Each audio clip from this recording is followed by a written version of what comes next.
So Brett Weinstein said about the pardons today, the ones that Biden put out today, and we'll look at the notable ones, said these pardons are key components of a cover-up. Even if they stand, they must not deter us from uncovering the crime.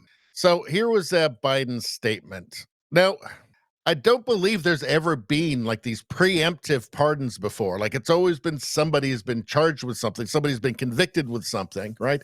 So these are just they just seem super corrupt.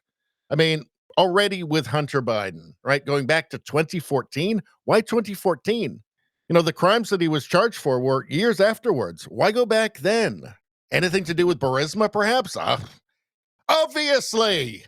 Obviously, that's why.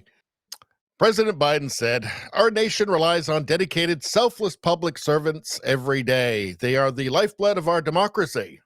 Yet alarmingly, public servants have been subjected to ongoing threats and intimidation for faithfully discharging their duties." So he's worried that Trump's going to persecute these people unfairly.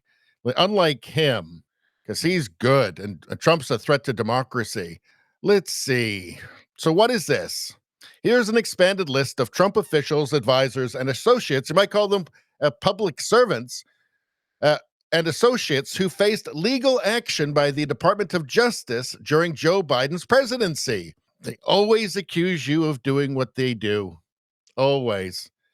Peter Navarro, indicted for contempt of Congress for not complying with January 6th committee subpoena. Steve Bannon, Roger Stone, Donald Trump, of course, Mark Meadows, Rudy Giuliani, Jeffrey Clark, John Eastman, Sidney Powell, Kenneth Chesbrough, Jenna Ellis, David Schaefer, Sean Still, Kathy Latham, Scott Hall, Misty Hampton, Robert Cheeley, Trevian Kuti, Stephen Lee. What was Biden saying there? Our nation relies on dedicated, selfless public servants every day. Alarmingly, public servants have been subjected to ongoing threats and intimidation for faithfully discharging their duties. By you! In certain cases, some have even been threatened with criminal prosecutions, including General Mark A. Milley, who clearly colluded with a foreign power, with a foreign adversary. Dr. Anthony S. Fauci. I mean, the thing with Milley is he admitted to it. He admitted that he was going to give a heads up to the Chinese military if Trump did something he didn't agree with.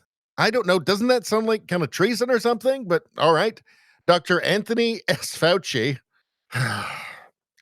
We don't even need to get into it. The members and staff of the Select Committee to investigate the January 6th attack on the United States Capitol, because maybe they were all lying. These public servants have served our nation with honor and distinction and do not deserve to be the targets of unjustified and politically motivated prosecutions. Politically motivated prosecutions. Well, what about all these people? What about all these Trump officials, associates, public servants? What about them? Did they deserve it? General Milley served our nation for more than 40 years. Yeah, and he's also the white rage guy as well, right? He wanted to find out about white rage. Dr. Fauci, so it's all bullshit. You just get the sense it's all to protect him, don't you? You get the sense it's all to protect him. Nobody can turn on him. Nobody can have the screws put to them, right? To try and turn on him. That's what he's worried about. He's worried about Trump doing what he did. It's like a liar always thinks everybody else is lying, right? A cheater always thinks everybody else is cheating. Biden thinks that Trump will do what he does because that's what he does. That's how he thinks. I mean, it's pretty bananas. All right. So General Mark Milley, he's just given just a blanket pardon. Anthony Fauci and the members of the January 6th Select Committee.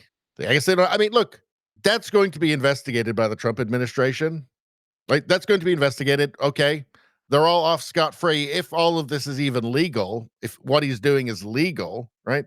But it's going to be investigated if they do get off scot-free, if there are crimes and they get off scot-free, at least people will know. People will know. They won't be able to hide the crimes, the lies.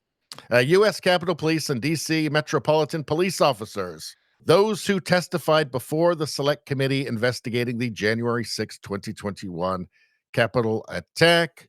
So I guess if they were lying, they're all good. All good now. Boy, it all feels pretty corrupt, doesn't it? It feels like every one of these pardons is really for Joe Biden. That's what it feels like. Anyway, that's all I'm going to say about that. Please like, share, and subscribe. Subscribing really helps me out. I thank you for that. I will see you next time.